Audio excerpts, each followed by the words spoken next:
The United Kingdom and France and Germany have announced that they're going to trigger snapback sanctions on Iran. What do I mean by that? The second topic, Mr. President, I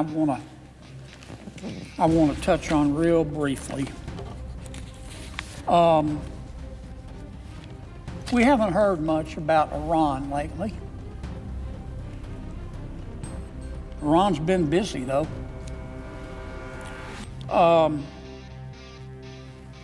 Just recently, Australia expelled Iran's ambassador. And they designated the Islamic Revolutionary Guard Corps, which is part of Iran, as a terrorist organization. Why is that? Because people from the connected with Iran firebombed the Melbourne synagogue, and then a few months later, they struck a kosher deli in Sydney, Australia. Iran's still there, and it's still spreading terrorism. Iran's also been in the news just recently. The United Kingdom and France and Germany have announced that they're going to trigger snapback sanctions on Iran. What do I mean by that?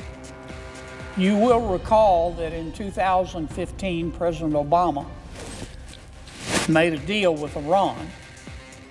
We call it the JCPOA. And the JCPOA just said to Iran, if you will stop moving toward a nuclear weapon, we, meaning the United States of America and the other countries that are part of the United Nations, will remove the sanctions that we had placed on Iran for trying to develop a nuclear weapon. So Iran said, pinky promise, we'll stop building a nuclear weapon, you remove the sanctions. President Obama agreed. He was naive. We removed the sanctions. The United Nations removed the sanctions. The United Kingdom, Germany, France removed the sanctions. And of course, the Ayatollah in Iran continued to develop a weapon. Just because we have destroyed, we meaning the United States of America, many of Iran's facilities to make that weapon does not mean that the issue has been resolved. Iran has refused to come to the table, even still, to negotiate a settlement, a new JCPOA.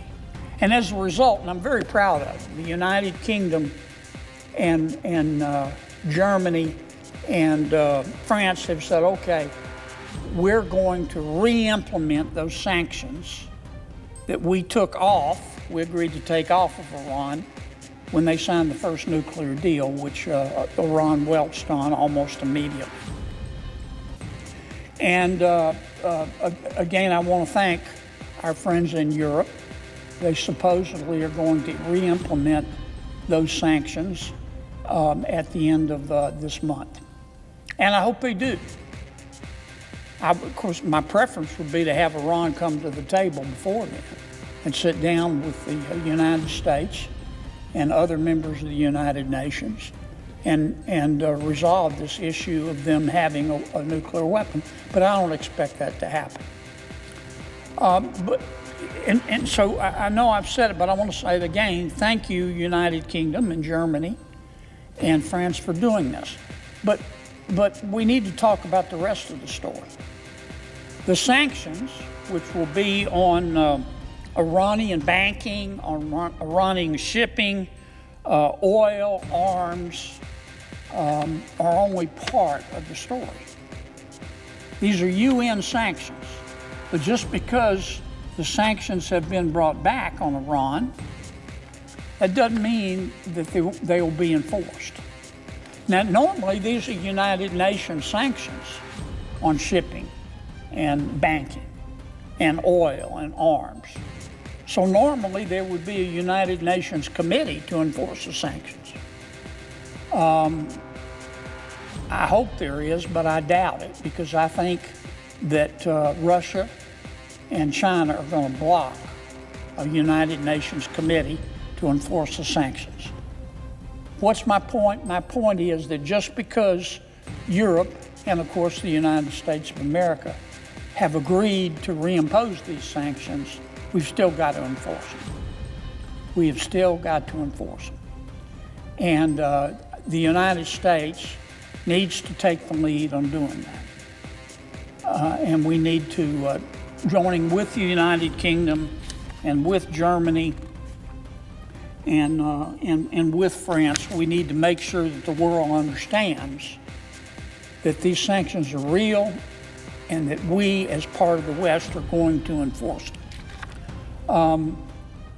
This is important. I don't want to get this. I don't want to see this get lost in our discussion about the importance of the Ukraine situation and other issues of national security. I don't want to get this to get lost. What you allow is what will continue.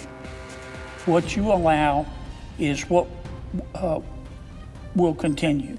And unless you have an opium habit, you know that is just a principle we all have to learn the hard way. So I'm hoping that the President and our friends in Europe will take the lead and not only snap back these sanctions, but then enforce them. And unfortunately, I wish we didn't have to do it, because I feel for the Iranian people.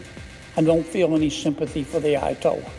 We're just going to have to choke them to death economically. Thank you for your patience, Mr. President.